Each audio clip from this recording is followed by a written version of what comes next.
Buenas noches, les habla Carlos Fernando Chamorro. Bienvenidos a esta semana, en esta edición especial dedicada a conmemorar el inicio de la rebelión de abril en 2018, un estallido de protesta nacional contra la dictadura Ortega Murillo que marcó un antes y un después en la historia de Nicaragua. Esta noche hablaremos sobre las demandas de democratización y justicia que aún siguen pendientes y sobre las lecciones de estos 4 años de dolor y esperanza, de represión y resistencia.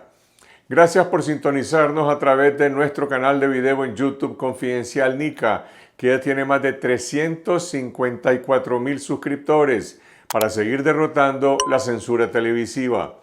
Nosotros continuamos demandando la devolución de las redacciones de Confidencial, 100% Noticias y La Prensa, que han sido ilegalmente ocupadas por la policía. Exigimos la liberación incondicional de más de 177 presos políticos, la suspensión del régimen de tortura en la cárcel y la anulación de los juicios espurios para preservar sus vidas, su salud y sus derechos políticos, y que se suspenda el Estado policial, que ha conculcado los derechos constitucionales a la ciudadanía para recuperar plenamente las libertades democráticas y despejar el camino hacia una reforma electoral sin Daniel Ortega ni Rosario Murillo, para celebrar nuevas elecciones libres, transparentes y competitivas. Esta noche les presentaremos las imágenes históricas de los primeros 100 días de esperanza y de dolor de la rebelión de abril, con las marchas masivas, las barricadas y el diálogo nacional, demandando un cambio democrático y la brutal represión de la dictadura Ortega Murillo. Iniciamos un debate sobre las lecciones de la insurrección cívica 4 años después, con 3 de sus miles de protagonistas: la estudiante universitaria Yaritza Mairena, expulsada de la UNAM Managua, presa política excarcelada; el académico Ernesto Medina, exrector de la UAM y de la UNAM León, que participó en los 2 diálogos nacionales; y el activista Jesús Teffel, también expreso político e integrante de la Unidad Nacional Azul y Blanco. Y además les presentaremos el testimonio de los familiares de las víctimas que 4 años después siguen reclamando verdad y justicia sin impunidad. Nuestro informe semanal sobre la Semana Santa ya pueden encontrarlo en el canal de YouTube de Confidencial, y a partir de mañana lunes 18 de abril publicaremos nuestro comentario editorial y las noticias satíricas de La Última Mirada News. Y ahora vamos a las imágenes históricas de los primeros 100 días de la insurrección cívica de abril en 2018. Las primeras protestas en el Camino de Oriente en Managua, la rebelión de los estudiantes universitarios y la represión en León, Masaya y Estelí. Las marchas de protesta multitudinarias exigiendo la salida del poder de Ortega y Murillo y elecciones libres.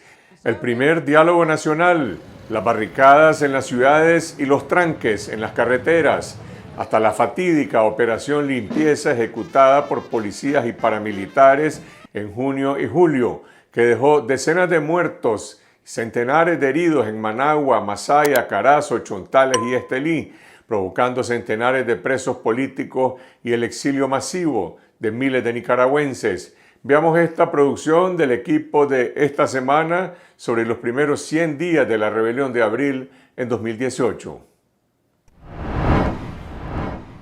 Me cayeron las turbas, tanto la camiseta rayada como los motorizados.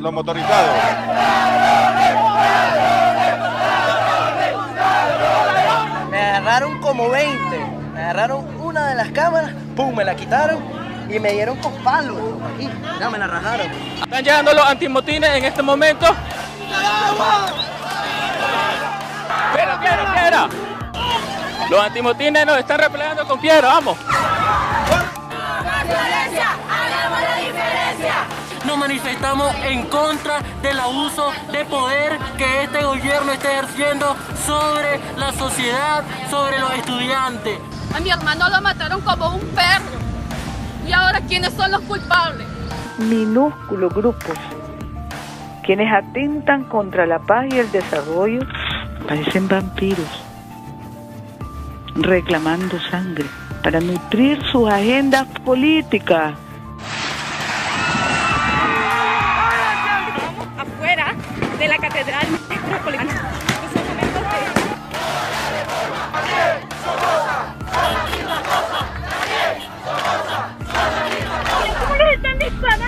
Aquí no hay bandera política, aquí solo hay almas puras que defienden la puta patria donde nacimos. Su protesta es justa y la iglesia los apoya. Son la reserva moral de este país. Todo era un caos, había llamas, pudieron sacarnos por una puerta lateral de esas cosas, milagros.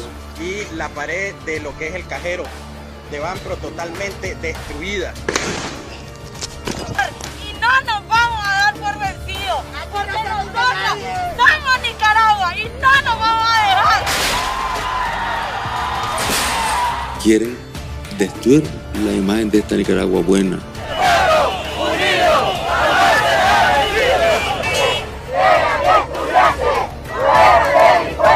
Queremos una verdadera democracia, libertad de expresión. Instaurado este diálogo, haríamos un alto los obispos de la Conferencia Episcopal. Venimos por nuestra propia cuenta y voluntad.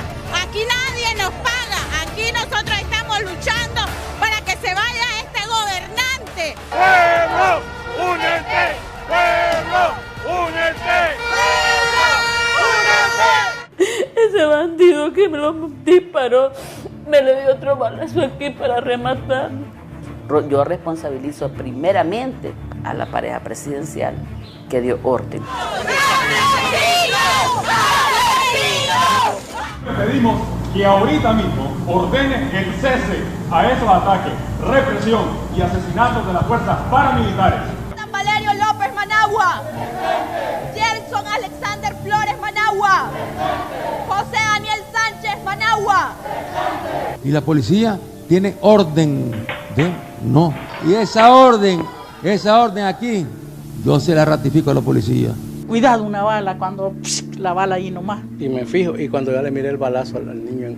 La Comisión Interamericana condena enfáticamente las muertes, agresiones y detenciones arbitrarias. La Comisión urge enérgicamente al Estado a investigar diligentemente estos hechos, juzgar y sancionar a sus responsables y reparar a las víctimas de violación a los derechos humanos. El diseño de una ruta para un golpe de Estado. Le ruego en el nombre de Dios que usted siempre invoca, deje de matar a los estudiantes. Nicaragua nos pertenece a todos y aquí nos quedamos todos. Después de todo esto que él hizo, lo que pedimos, y no pedimos, exigimos que se vaya de aquí de Nicaragua y que entregue el poder porque no lo queremos más aquí en Nicaragua. Esperamos justicia, que esto no se quede impune. Esto no tiene nombre, porque esto es una irracionalidad, esto ya es un salvajismo, ya esto ya se fue de las manos. Todos los movimientos sociales, la gente que estamos en los tranques, hemos dicho vamos a seguir adelante, estamos pidiéndole a todas las comunidades, barrios, municipios que la única alternativa que tenemos es entrincherarnos para asegurarnos. Decidimos a levantar estas barricadas, tanto aquí como allá en la parte de arriba y en la parte de abajo, para resguardar lo que es nuestro sector. Pero decidimos como municipio hacer nuestro propio tranque para meter más presión a este país y ese presidente corrupto que está ahorita. La desobediencia civil es uno de los actos que está tomando el pueblo como una medida de presión ante el gobierno que hoy está reprimiendo al mismo pueblo. Se trajeron a los muchachos secuestrados, detenidos, no sé, porque eran paramilitares y vinieron a dar aquí. No sé cómo vinieron a dar aquí si eran paramilitares. Quemaron mi casa, toda mi familia está muerta. Esto es propio, una expresión de un Estado terrorista. Y nos están matando, y nos siguen asesinando, nos siguen reprimiendo. Mire cómo estamos aquí, desde las 5 de la mañana. Y aquí estoy. ¿Por qué? Por amor a mis hijos, para que no me los maten.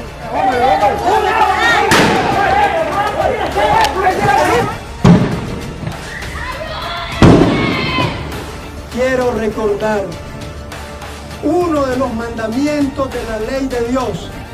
¡No matarás! Aquí están las balas que nos tiraron. Esta bala que está acá, que pueden ver, es de M16. Los policías estaban detrás de nosotros y nos empezaron a disparar. Y ahí donde movió al niño y le pegaron un balazo en la cabeza a mi bebé. Los sandinistas comenzaron a atacar con balas y morteros. Tenemos un compañero baleado que ahorita lo llevan hacia el hospital.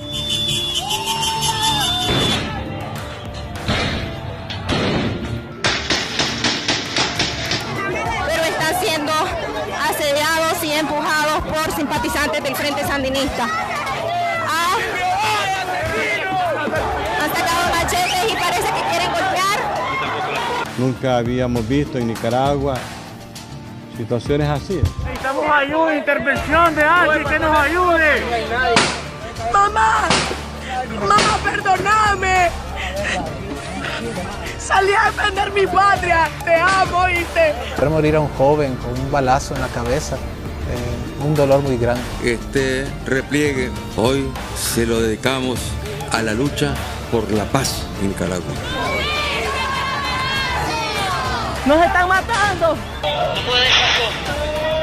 La continuación de la violencia y del terrorismo de Estado con los muertos hicieron de que la comunidad internacional reaccionara todavía con más rechazo a la actitud del gobierno de Daniel Ortega. Pensaba que eran mediadores, pero no, están comprometidos con los golpistas, eran parte del plan con los golpistas. Quiero que mis hijos tengan una Nicaragua libre de dictadura, libre de un régimen opresor.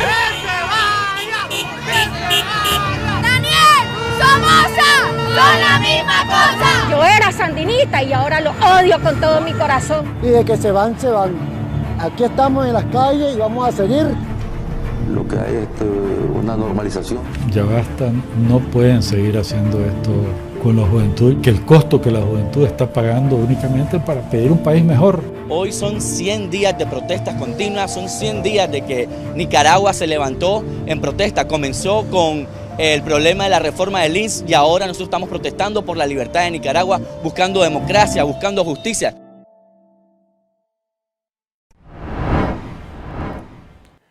Esas son algunas de las imágenes históricas de los primeros 100 días de la rebelión de abril, después de la cual, en los meses de agosto y septiembre, la dictadura Ortega Murillo impuso un estado de excepción de facto que conculcó las libertades de reunión y movilización, las libertades de prensa y de expresión, y el derecho a elegir y ser electo. Un estado policial sin el cual Daniel Ortega no podría gobernar un solo día en Nicaragua, frente a la demanda de esa nueva mayoría política que surgió de la rebelión de abril, que hoy exige nuevas elecciones, pero elecciones libres, y que regresen al país las comisiones internacionales de derechos humanos para establecer la verdad y las bases de la justicia sin impunidad.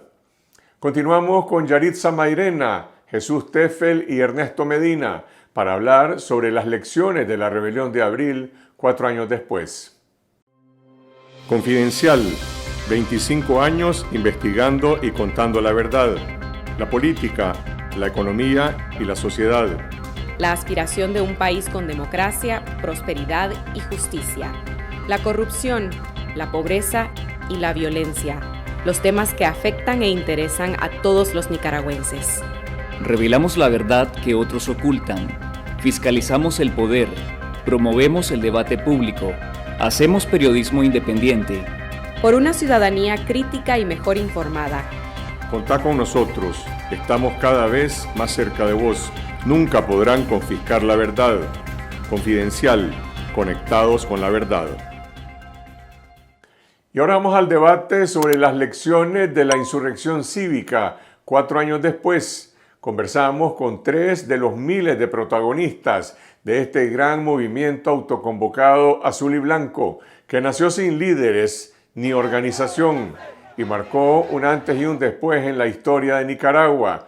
La estudiante universitaria Yaritza Mairena, expulsada de la UNAM Managua, presa política excarcelada, actualmente exiliada y representante de la Unión de Presas y Presos Políticos Nicaragüenses. El doctor Ernesto Medina, académico, exrector de la Universidad Americana UAM y de la UNAM León, exmiembro de la Alianza Cívica que participó en los 2 diálogos nacionales, y el activista Jesús Teffel, también expreso político exiliado en Costa Rica, integrante de la Unidad Nacional Azul y Blanco. A todos les preguntamos cuál es el balance de esta insurrección cívica y también los errores del movimiento autoconvocado que puso en jaque a la dictadura Ortega Murillo, pero fue aplastado primero por la represión policial y paramilitar en 2018 y después, cuando se organizó y se dispuso a ir a elecciones, aún sin garantías electorales, fue descabezado por la represión en 2021. Les preguntamos además cuáles son las lecciones mirando hacia el futuro, ahora en 2022, para salir de la dictadura y lograr una transición democrática. Y esto fue lo que nos dijeron. Yaritza, Jesús, Ernesto, gracias por participar en esta entrevista sobre las lecciones de la insurrección cívica de abril 2018 y las perspectivas de futuro y de salida hoy en Nicaragua. Empecemos por el principio. Yaritza, ¿cómo se involucraron los estudiantes universitarios en la rebelión de abril y qué lecciones dejaron esos 100 días de protesta y movilización entre el 18 de abril hasta la operación limpieza en julio de 2018? Creo que a nosotros como estudiantes y principalmente a mí nos movió la empatía de ver a los estudiantes de la UCA y de la UNAM León ser agredidos indiscriminadamente por la juventud sandinista y turbas del gobierno. Creo que esa fue la principal razón por la que nos movilizamos, la solidaridad y el acuerpamiento entre nuestro sector estudiantil. Sin embargo, creo que una de las cosas que nunca esperábamos era la cruel represión que se iba a desatar y la persecución política en contra del estudiantado que se iba a desatar, que provocó, por supuesto, más de 100 expulsiones arbitrarias y el encarcelamiento, el desplazamiento de miles de estudiantes. Las lecciones aprendidas que yo rescataría de todo esto es que los estudiantes tienen un poder enorme de movilización y de organización, además de que el reclamo de autonomía universitaria hemos podido posicionarlo de manera que la sociedad civil en su conjunto haya podido entender la importancia, la relevancia en el presente y para el futuro de Nicaragua de que las universidades tengan plena autonomía y que haya espacios de participación de la juventud también. Jesús, este movimiento en las semanas del mes de abril, en mayo, en junio, desplegó una fuerza enorme en la insurrección cívica, movilizaciones masivas, marchas, las tomas de los campos universitarios, las barricadas, los tranques, la organización de un planteamiento político en el diálogo nacional. ¿Tenía este movimiento autoconvocado la capacidad para derrotar a la dictadura? Tuvo la capacidad para poner la dictadura contra las cuerdas. Creo que la ciudadanía, de manera autoconvocada, generó todas las condiciones para una transición democrática, una transición cívica, una transición pacífica. Y viéndolo ahora en retrospectiva, se pudieron haber hecho cosas distintas, tanto en las negociaciones, se pudieron haber planteado cosas diferentes desde ciertos poderes fácticos, pero la realidad es que las cosas sucedieron como sucedieron. La gente estaba en las calles y Ortega tomó la decisión de frenarlo todo a punta de bala, represión y cárcel. Y nosotros no estábamos por una vía armada. Entonces fue ese choque entre dos mecanismos de solucionar un conflicto el que nos ha traído a que esto perdure. Y también ahora en retrospectiva podemos entender de que los pilares que sustentaban al régimen, que en ese momento estaban flaqueando, todavía no estaban totalmente erosionados, todavía tenían un apoyo del ejército total, una obediencia del ejército, de las instituciones, de ciertos poderes económicos, y no era tan sencillo como venir y esperar que esa explosión social lo sacara, tomando en cuenta que ellos habían asumido el costo de permanecer a costa de violencia, del uso de armas. Ernesto, hay un momento a inicios de junio, el 8 de junio, cuando los obispos de la Conferencia Episcopal le presentan a Ortega una propuesta de reformas políticas que ha surgido del diálogo nacional, incluso un cronograma de cambio en los poderes del Estado para implementar estas reformas. La respuesta de Ortega fue la represión, la operación limpieza, que después justificó alegando que esa petición representaba un intento de golpe de Estado. ¿Qué pasó en ese momento? La Alianza Cívica pensaba que Ortega iba a ceder a esas reformas para ir a elecciones libres, o no estaban preparados para la represión que ocurrió después. Bueno, no estábamos preparados para la represión y sí pensábamos pues, que estábamos en un diálogo en el que había voluntad para discutir la solución a la crisis, que ya se sabía que era una crisis muy grave y muy profunda. Y en realidad lo que sucedió fue que los obispos solicitaron en el pleno del diálogo que nosotros, los que estábamos ahí, del gobierno y de la alianza, propusiéramos mecanismos constitucionales, y ese es el título que tenía el documento que uno tiene, mecanismos constitucionales para solucionar la crisis. Y ahí se hicieron propuestas que ellos al día siguiente nos las entregaron, pues ya ordenadas, como ese documento que vos mencionás, que cuando lo vio el canciller Moncada lo levantó y dijo, esta es la receta para un golpe de Estado. Pero en realidad era una propuesta que pensábamos se iba a discutir ahí en el diálogo y que establecía pues mecanismos para preparar elecciones libres, para revisar y devolver pues al país una vez más el orden constitucional que estaba totalmente atrofiado. Pues se hablaba de darle a la Corte Suprema de Justicia independencia, obviamente a través de la discusión de la composición en ese momento de la Corte. Era un plan sin duda alguna ambicioso. Yo todavía no estoy claro qué fue lo que los obispos hablaron con Ortega para ellos involucrarse en el diálogo, ¿verdad? Porque esa agenda, si bien es cierto, surgió de los que estábamos dialogando. Desconozco qué fue lo que el gobierno propuso, pero sí recogía lo que la alianza planteó a esa solicitud hecha por los obispos. Y ellos, pues si la recogieron y la presentaron de esa manera, es porque creían también de que ahí en ese ejercicio de diálogo se podían discutir esos temas y llegar a una solución, lo que no fue el caso.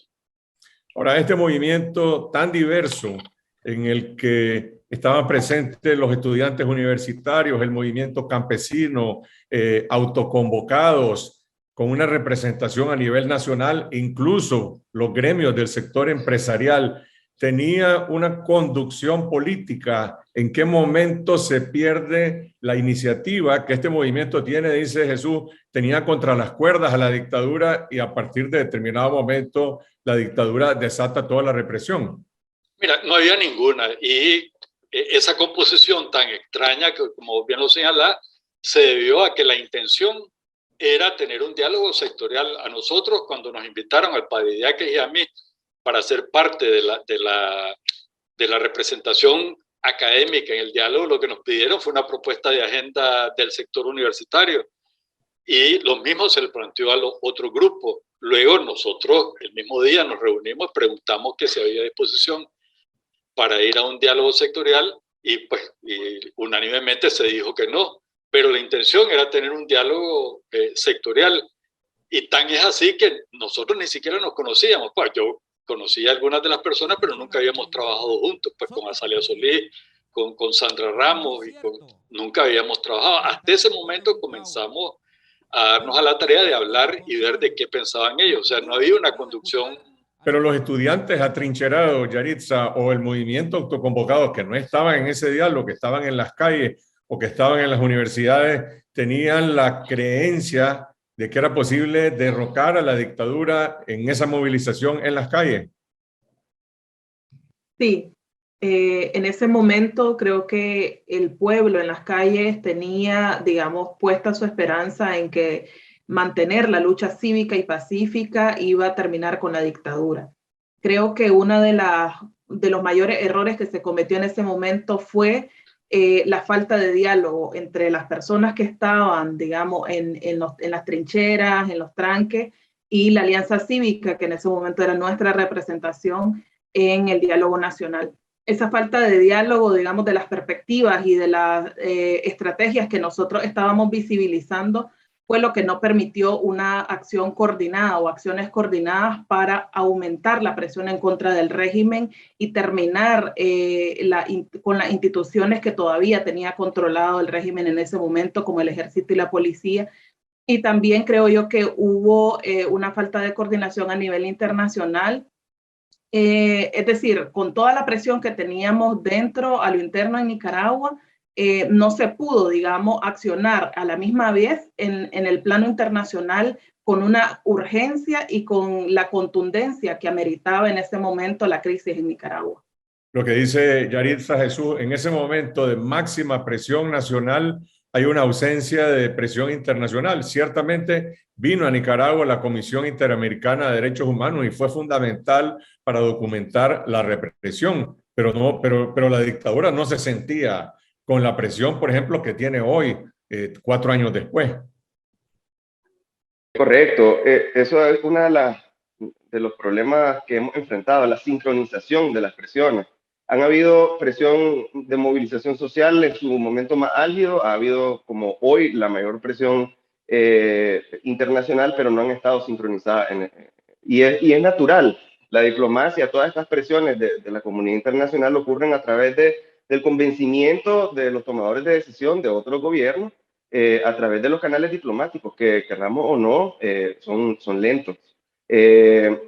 Pero es lo que tenemos y lo que hay que buscar, y sacando la reflexión con lo que dijo Yaritza, de que no había una comunicación buena entre quienes estaban en el diálogo, entre los que estábamos en las calles, entre los que estaban afuera, internacionalmente haciendo cabildeo por nosotros, abogando por nosotros. Lo que nos queda de experiencia es que no podemos dejar que eso nos vuelva a suceder. La organización ciudadana, la organización política, social, tiene que estar lista para el contexto que nos venga, sin querer entrar a predecir lo que va a suceder. Lo que tenemos es que estar listos y no volver a encontrarnos en un momento donde no teníamos como ciudadanía representantes, donde teníamos colapsado totalmente el sistema político partidario, donde no había credibilidad en las organizaciones civiles, en general, gremiales. Lo que había era una total fragmentación. Y eso es lo que nosotros como ciudadanía tenemos que vencer, esa fragmentación que en parte la ocasiona el régimen, pero también en parte la acarreamos nosotros como sociedad nicaragüense. Hablemos de las lecciones que dejó la represión, la cárcel, la resistencia y el segundo diálogo nacional que logró la excarcelación parcial de los presos políticos, pero siempre bajo estado policial. Yaritza, vos estuviste presa y saliste en esa amnistía, y sin embargo el movimiento estudiantil universitario ya no pudo recuperarse y volver ya sea a las aulas, a los campus universitarios o al nivel de lucha que había mantenido anteriormente.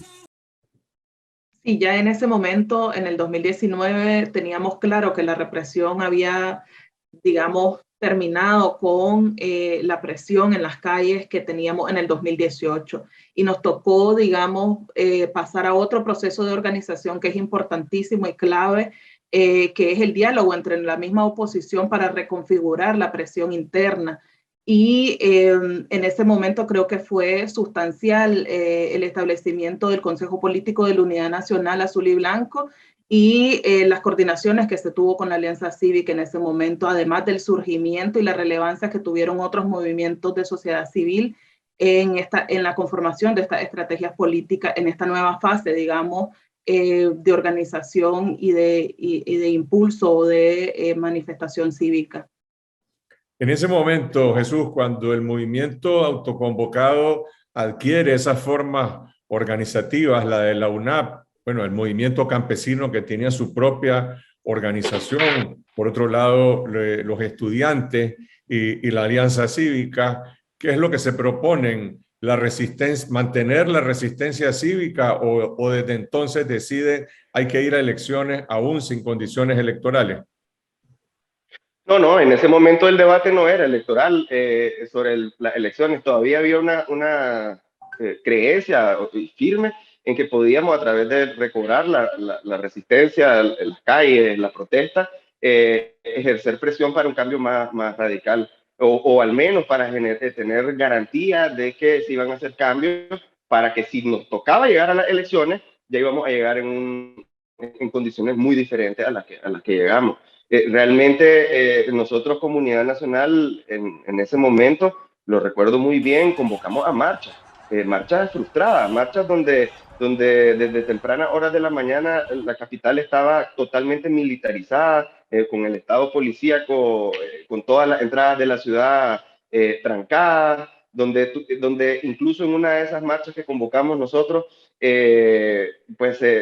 metieron presos como a 70 personas en un mismo día, que las liberaron el mismo día, pero solo lo digo como para la referencia de el nivel de esa represión y de cómo nosotros sí estuvimos buscando a toda costa cómo recobrar pues, a través del activismo, a través de las demostraciones en las calles, la movilización, ese estado de lucha, ¿verdad? Y volver a inclinar la balanza de correlación de fuerza a favor del movimiento azul y blanco. Vos estuviste preso a finales de 2019 con lo que se conoció como el Grupo de los Aguadores.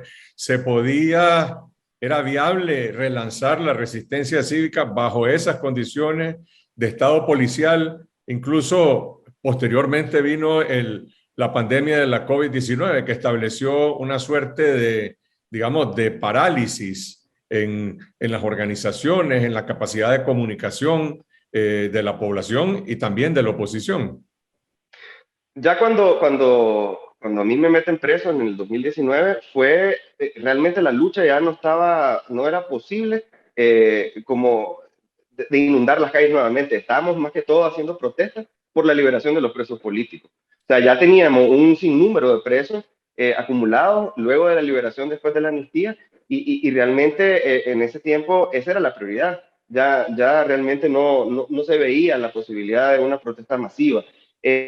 Definitivamente en el COVID fue un fenómeno mundial que no a todo mundo lo afectó, ¿verdad? Yo creo que eso en parte es lo que hizo de alguna manera que fuera viéndose más viable cada vez el escenario electoral ante la imposibilidad de hacer protesta en la calle por la represión, pero también por la pandemia, porque no podíamos ser irresponsables de pensar andar en las calles. Pues la vía electoral se fue esgrimiendo como una ruta cada vez más razonable, pero también, no puedo dejar de decirlo, era nuestro peor es nada. A finales de 2019 y a lo largo del 2020, la Alianza Cívica y la Unidad Nacional, Ernesto, hablaban de crear un núcleo para organizar a la oposición y para organizarse también en los departamentos. Posteriormente, eso deriva, por un lado, en la creación de la Coalición Nacional, un proceso que tiene una serie de crisis sucesivas hasta que se separan completamente estos dos grupos y luego vuelven a intentar reagruparse en torno a una competencia para seleccionar fórmulas electorales. ¿Qué es lo que pasó?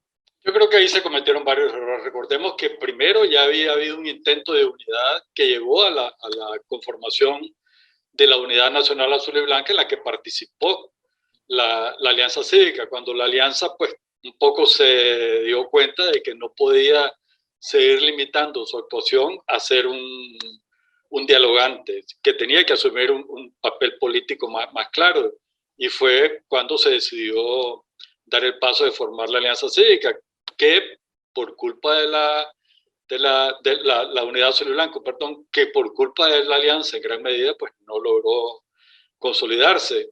Luego pues nos dimos cuenta de que ese había sido un error y que había que seguir insistiendo en un proceso de unidad de todas las fuerzas opositoras, y fue lo que llevó de una manera un poco forzada, y hay que ser francos con eso, a la conformación de la Coalición Nacional, con la gran discusión que hubo que si debían participar o no los partidos políticos, ¿verdad? Que todo eso nunca se discutió a fondo, con seriedad, con honestidad, como para que se asumieran consecuentemente las decisiones que se tomaban. y la mayoría de las decisiones pues, que llevaron a la conformación de la coalición, en la práctica demostraron que había sectores que no estaban totalmente convencidos y que fue lo que generó pues, el proceso siguiente de implosión de la coalición nacional, ya en medio de un proceso electoral donde varios grupos habían tomado la decisión de participar por su cuenta, de proponer sus candidatos, de preparar programas políticos, que para mí fue lo que al final dio al traste con la posibilidad de buscar y de tener una salida por la vía electoral.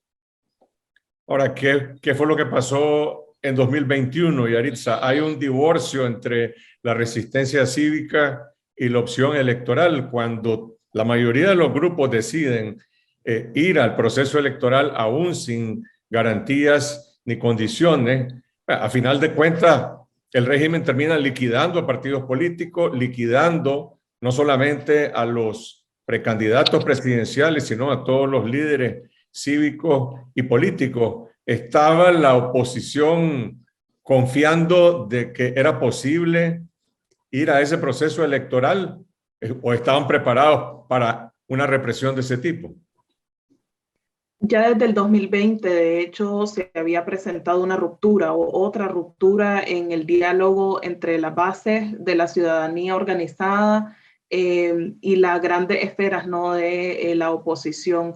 Creo que se volvió a romper ese hilo que con costo se había construido con la conformación de la Unidad Nacional, la convocatoria de las marchas en el 2019, y luego de eso, con una oposición así de fragmentada y, digamos, descentralizada centralizada en los liderazgos más visibles, no se supo cómo dar esa transición hacia una estrategia que conllevara elecciones. Y esto provocó, además de la separación entre todos los grupos que no estaban de acuerdo con las elecciones, una ruptura que hasta hoy seguimos sanando en la oposición, debido a que prácticamente se impuso la salida por lo electoral cuando se les decía y se le presentaban otras opciones a los liderazgos que estaban llevando ese proceso. Pero bueno, como ya estaba conformada la coalición nacional, ya estaba encaminado el proceso, el discurso, digamos, que alimentó esa perspectiva de ir a elecciones era: no tenemos otra opción, hay que ir o hay que dejar que la dictadura asume el costo, que era un discurso que también vimos en el 2019 o en los diálogos pasados. Esto fue definitivamente un gran error a mi parecer, porque además de que no se escuchó a las organizaciones que estaban presentando otras opciones, como utilizar la gran represión que estaba ejerciendo la dictadura en su contra, visibilizar más las violaciones a derechos humanos, hacer mayor incidencia internacional de manera conjunta, se desvinculó totalmente el diálogo entre las organizaciones y se procedió a ir a unas elecciones con unas nulas garantías, pues.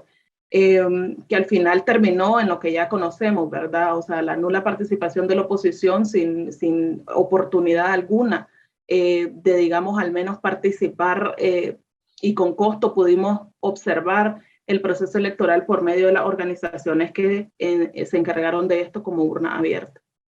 Jesús, esa redada de junio de 2021, el encarcelamiento masivo de todos los líderes de la oposición, electorales, cívicos y de la resistencia, ¿fue una sorpresa para el movimiento autoconvocado o es un escenario que habían previsto y estaban preparados para enfrentarlo?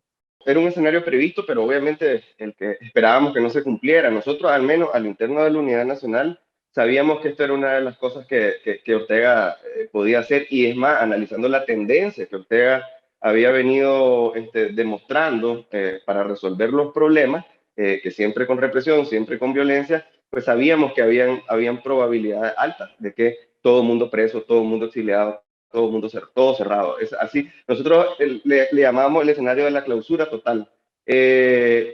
¿Estábamos listos para algo así y poder hacerle frente? Posiblemente no. Y eso es lo que estamos viendo ahora. O sea, tal vez no previmos las consecuencias de lo que iba a significar que metieran preso a todo el liderazgo y que los que nos lograran meter presos tuviéramos que exiliarnos o estén en Nicaragua escondidos, ¿verdad? Resguardándose. Y eso sí creo que era imprevisible. No creo pues que que tampoco hubiéramos tenido la capacidad de recibir ese golpe sin haber sufrido esas consecuencias. Hablemos de las perspectivas de la resistencia cívica. 4 años después, mañana 18 de abril, se conmemora este aniversario de la insurrección cívica. Hoy el régimen, la dictadura, se ha radicalizado más, ha cerrado todos los espacios, no tiene legitimidad internacional, sin embargo, sigue manteniendo el control del poder en el país. Ernesto, ¿hay una salida política a corto, mediano o largo plazo? ¿Cómo lo ven? Tiene que haberla, Carlos Fernando. El país no puede seguir el rumbo que está llevando ahora.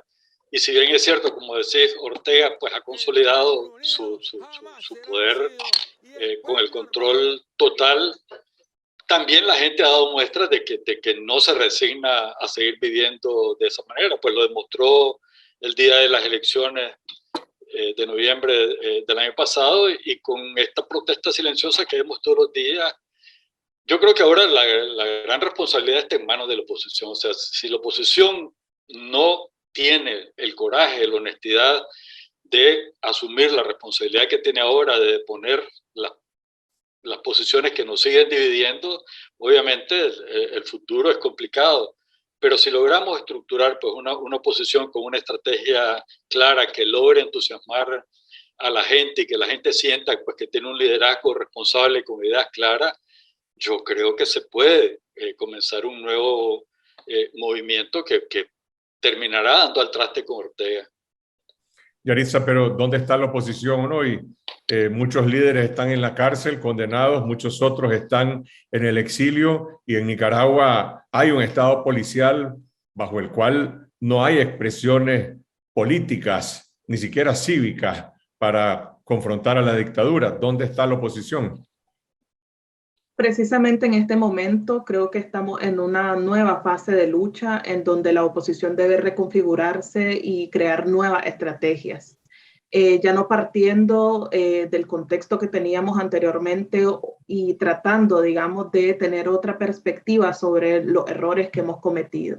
Yo creo que lo principal ahora es precisamente impulsar diversos liderazgos que hay todavía en oposición, que son indispensables, digamos, para continuar esta lucha cívica y pacífica, y que han estado ahí todo el tiempo, y que no se trata nada más de un grupo de personas, digamos. Para nosotros debe ser clave ya de una vez la lucha por la liberación de los presos políticos debe ser, digamos, el camino principal por el que hay que transitar, y las nuevas estrategias deben estar encaminadas a procurar la unidad de una vez por todas. Creo que es momento de crear una concertación plena y amplia basada en esta estrategia política que tenemos que desarrollar en este momento. Creo que eso nos va a ayudar a crear cierta correlación de fuerza, y también yo soy, digamos, promotora de que la oposición debe en este momento acuerpar a las víctimas en la búsqueda de justicia, precisamente porque la búsqueda de justicia no es solamente para las víctimas, sino para toda la sociedad en general, y que incluso la justicia puede ayudarnos, digamos, a crear esa correlación de fuerzas que necesitamos en este momento. Un dictamen de crímenes de lesa humanidad no solo pondría a Ortega en un dilema a nivel internacional, sino que provocaría también un cuestionamiento interno en el Frente Sandinista, porque ya vemos a Rosario Murillo, por ejemplo, que ha estado utilizando o ha mencionado los crímenes de lesa humanidad en su último discurso, precisamente porque le preocupa el hecho de que la justicia sea, digamos, de lo que nunca va a escapar y lo que nunca van a poder solucionar. A diferencia de abril, mayo y junio de 2018, cuando toda la fuerza de cambio estaba concentrada en las calles, en Nicaragua, en este movimiento de la insurrección, hoy parece que la expectativa principal depende de la presión externa, de lo que se puede hacer desde las Naciones Unidas, desde la OEA, desde la Unión Europea. Jesús, ¿qué posibilidades de salida, de cambio tiene hoy la oposición? Las posibilidades están ahí, estamos viendo con pequeños ejemplos, como por ejemplo el hartazgo de algunos funcionarios del gobierno. Lo estamos viendo con toda la gente que recientemente acabamos de tener un episodio que es el 7 de noviembre, donde fue la farsa electoral, ¿verdad? Vimos una abstención total. La gente lo manifiesta de la manera que puede. Es cierto que no es a través de marchas masivas como en el 2018, como los 3 primeros meses del 2018, pero lo demuestra en la manera en la que lo puede hacer. Yo creo que la oposición ahí está. Es cierto que liderazgos visibles están presos, pero los liderazgos territoriales, los liderazgos de base siguen intactos, siguen escondidos, tal vez no están manifestándose en las calles, pero están ahí, están organizándose. Yo creo también que está creciendo ese descontento a lo interno incluso del mismo Frente Sandinista, y eso es un fenómeno que creo que en gran medida lo ha ocasionado la misma actuación de Rosario Murillo y de Ortega, pero creo que también la oposición ha virado en su discurso, un discurso menos polarizante, un discurso más ciudadano, un discurso más nacional, y buscando cómo realmente este conflicto se solucione entre nicaragüenses, hablando, buscando el futuro para Nicaragua, y viendo que el obstáculo es este sistema dictatorial, este sistema que nos ha traído en una deriva de pobreza, en una deriva de miseria, y que no lo vamos a solucionar mientras sigamos teniendo a la misma gente a cargo, ¿verdad? Yo creo que eso se va entendiendo y esas son nuestras posibilidades. Creo que hay un diálogo ciudadano que se tiene que dar, que se está dando sin duda en la calle, en la casa, y tenemos que ver de qué manera se manifiestan cambios más potentes. La oposición en el exilio tiene la inmensa responsabilidad de mantener un diálogo, de no permitir que la fragmentación histórica que venimos acarreando nos siga haciendo daño, y de ver de qué manera nos ponemos de acuerdo para tener ese canal abierto con la ciudadanía, que no suceda lo que Yaritza ha mencionado, que es un divorcio entre lo que la gente quiere, lo que la gente piensa y lo que se decide en la cúpula de toma de decisión. Ernesto, en esta búsqueda de salida nacional, han mencionado disensiones dentro del Frente Sandinista, acciones de malestar que se reflejan entre los servidores públicos. Sin embargo, hay un sector que jugó un papel importante en 2018 y 2019, el sector privado empresarial, que hoy está completamente o reprimido o en silencio. Y por el otro lado, la Iglesia Católica, que también tuvo un liderazgo importante moral en la convocatoria de los esfuerzos de diálogo, está siendo perseguida. Estos dos sectores, los empresarios por un lado y la Iglesia, ¿qué papel tienen en la búsqueda de esta salida nacional? Yo creo que son actores clave, ¿verdad? Y coincido con vos de que en estos momentos pues guardan un silencio preocupante. Pero yo creo que el aspecto positivo es de que ellos no se han plegado totalmente al régimen, y es más, pues siguen siendo amenazados a diario por el régimen. Yo creo que a la oposición cívica le corresponde, y es una de sus tareas, acercarse a estos sectores pues en búsqueda de una alianza amplia, y la historia de Nicaragua ha sido clara. O sea, sin esos sectores es muy difícil poder avanzar en la construcción pues, de una democracia. Y hasta ahora yo creo que nosotros hemos tenido un discurso confrontativo, amenazante, en contra del sector privado, y quizás con razón, pero o sea, me parece que una oposición responsable tiene que entender que el sector privado es un actor clave en el futuro de Nicaragua, y que por lo tanto, en lugar de estarlo empujando en los brazos de la dictadura, hay que tratar de acercarlo hacia la construcción de una alianza amplia, que es lo único que va a dar al traste con la dictadura. Y lo mismo con la Iglesia. O sea, el silencio de la Iglesia es preocupante, y yo creo que los cambios que ha habido en estos últimos años en la conferencia episcopal indican pues más bien un rumbo conservador que no ayuda mucho.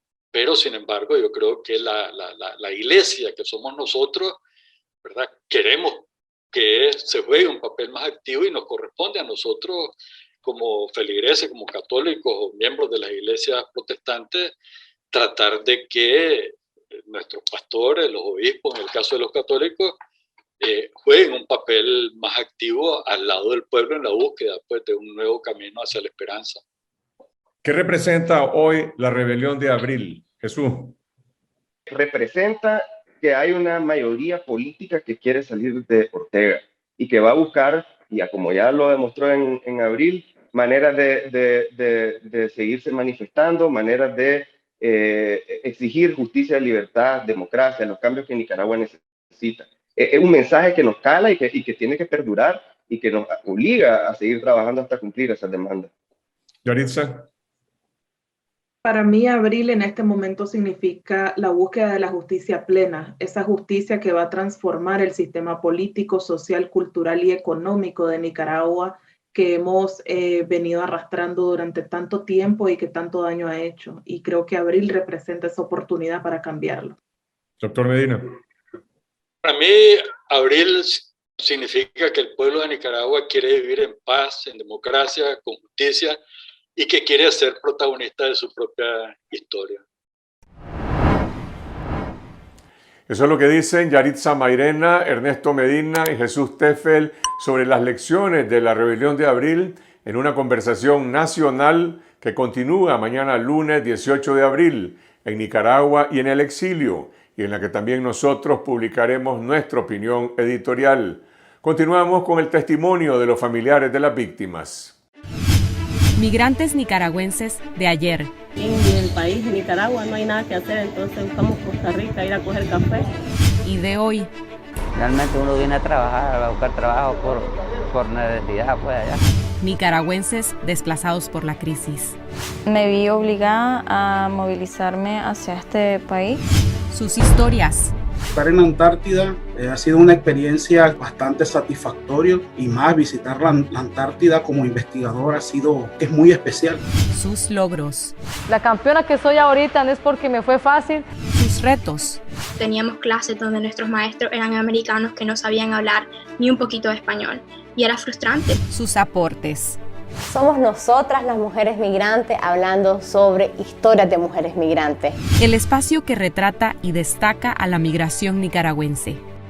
Esto es Nicas Migrantes, de Confidencial.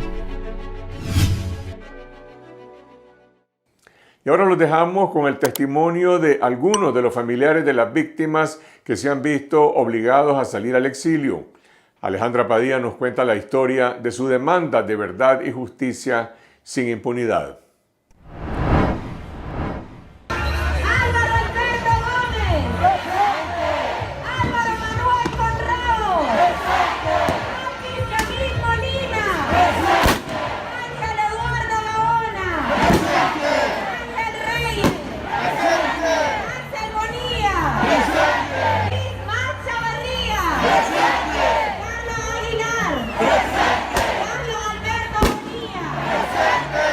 Humberto Parrales era mi yerno. Él trabajaba en la Pepsi, era trabajador de la Pepsi para ese entonces, ¿verdad? Él era padrastro de mi nieto. Estudiante era mi nieto, estudiaba no ahí en Opoli, pero estudiaba en el Diriangén. A raíz de los ancianos de LIS que estudió, ¿verdad? De ahí se pusieron las protestas todos los estudiantes, de ahí todos los estudiantes se unieron. Mi nieto se fue a Lupoli, ahí a trincherarse ahí en Lupoli, porque ya después ya no podían salir.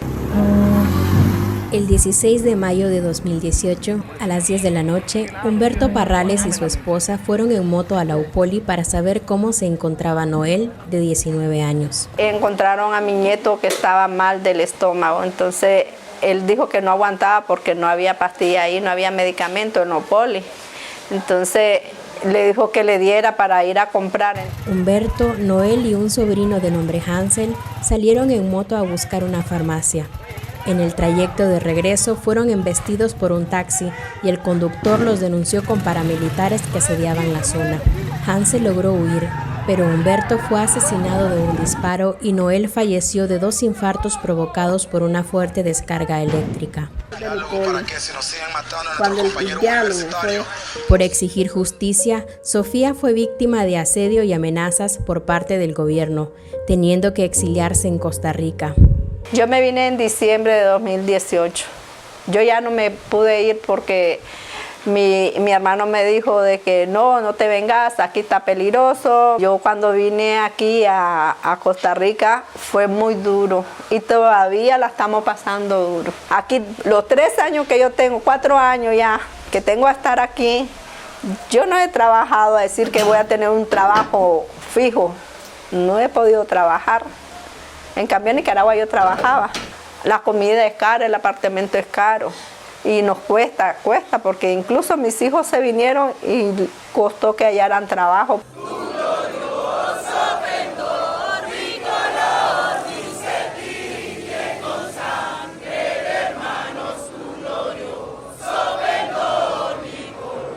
Y aquí estamos en resistencia pidiendo justicia por nuestros hijos. Marta Lira es madre de Agustín Ezequiel Mendoza Lira, un joven de 22 años asesinado el 14 de junio de 2018 por paramilitares en Tipitapa durante la Operación Limpieza. Ezequiel era trabajador de una zona franca y se involucró en las protestas luego del asesinato de su amigo Richard Pavón Bermúdez el 19 de abril. Yo creo que no es justo de la manera que fueron asesinados ellos, ¿verdad? Solo por alzar su voz, solo por pedir tener un país en democracia, ¿verdad? Un país que se respete los derechos humanos. Porque cuando anduvo en su lucha, él decía que si a él le pasaba algo, que él quería que su caja fuera azul y blanco. Marta emigró hace 20 años a Costa Rica en búsqueda de un futuro mejor para ella y sus 2 hijos. Pero tras el asesinato de Ezequiel, ella y su hija no pueden regresar a Nicaragua. No me exilié, yo ya estaba acá cuando pasó lo de mi hijo. Pero yo me siento como una exiliada ahora. Es difícil porque deja toda su familia allá uno, ¿verdad? Y es difícil también porque desde el momento que nosotros levantamos la voz en búsqueda de justicia, pues ya nosotros ya nos da temor ir a Nicaragua. Y a veces, digamos, somos obligados a estar, digamos, en el país donde estamos. En Costa Rica, Marta y su hija han tenido que enfrentarse al desempleo y el alto costo de la vida. Yo lo que hago es ventas por catálogo y esas cosas, ¿verdad? Y ahora que mi hija está acá refugiada, ¿verdad? Porque es la única hija que tengo, pues ella ha trabajado y así suplimos los gastos necesarios que tenemos acá. ¡La madre no se rinde! ¡Exige justicia! El estudiante Johnson Merlo, de 24 años de edad, fue asesinado de un impacto de bala en su abdomen el 23 de junio de 2018, cuando se encontraba apostado en una de las barricadas ubicadas en el barrio 8 de marzo de Managua. Yo no lo despedí a él, no me dio chance. O sea, a quien le tocó dar las noticias fue a mí también. Jan Merlo es el hermano mayor de Johnson Merlo. Luego del asesinato de su hermano, él y su familia se unieron a las protestas para exigir justicia, pero el gobierno respondió con amenazas y asedio. En agosto de 2018, Jan Merlo se exilió en Costa Rica. Bueno, esta fue la denuncia que fue a poner mi mamá, ¿verdad? Lo que es por el acoso a mi persona, ¿verdad? Y el asesinato de mi hermano. Mi mamá fue una de las principales que dijo ella, no, vos te vas, mejor vos te vas. Vos te vas, yo ya perdí mucho, ya perdí demasiado. Y yo si se me va otro, no voy a aguantarlo. Para cualquier persona que se exilió o que se exilia, ¿verdad? Es duro. Con diferentes circunstancias, ¿verdad? Cada uno sufre a como le toca, ¿verdad? Pero creo que valió la pena. Es preferible como que correr a quedarse encerrado en una cárcel. Luego de casi 4 años de exilio, Jan Merlo logró reunirse con su familia y hoy manejan un pequeño negocio. Conseguí un trabajo, ¿verdad? En la Federación de Fútbol de Costa Rica. De hecho, entonces estuve trabajando 1 año, después ya renuncié y comencé lo propio. Comencé lo propio y ahí estoy, ¿verdad? Moviéndome en varias cosas de publicidad. Veo todo lo que es uniforme deportivo. Desde el exilio en Costa Rica, Sofía, Marta y Jan continúan exigiendo verdad, reparación y no repetición para las víctimas mortales de las protestas. Seguimos demandando la justicia, seguimos demandando que salga el asesino. Cada 19 de abril los presentamos a la Embajada de Nicaragua a exigir justicia por nuestros asesinados, justicia por nuestros hijos, libertad para nuestros presos políticos. Yo no pienso en irme muy largo porque yo pienso en volver.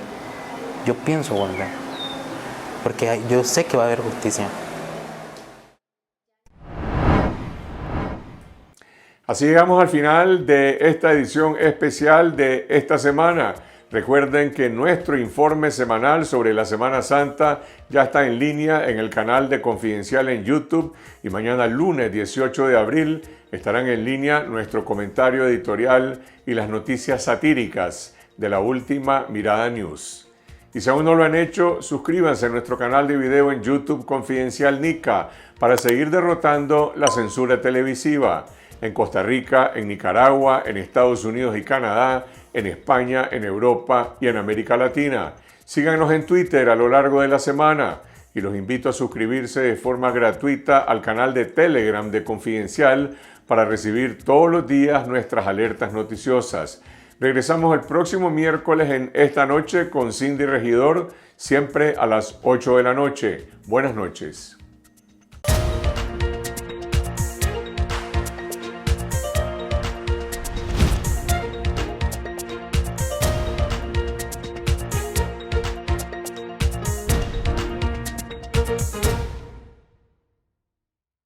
Gracias por ver este video. Si no lo has hecho, te invito a que te suscribas a nuestro canal en YouTube. Activa las notificaciones para recibir las noticias del momento de Nicaragua. Tu respaldo a Confidencial es imprescindible para seguir informando la verdad.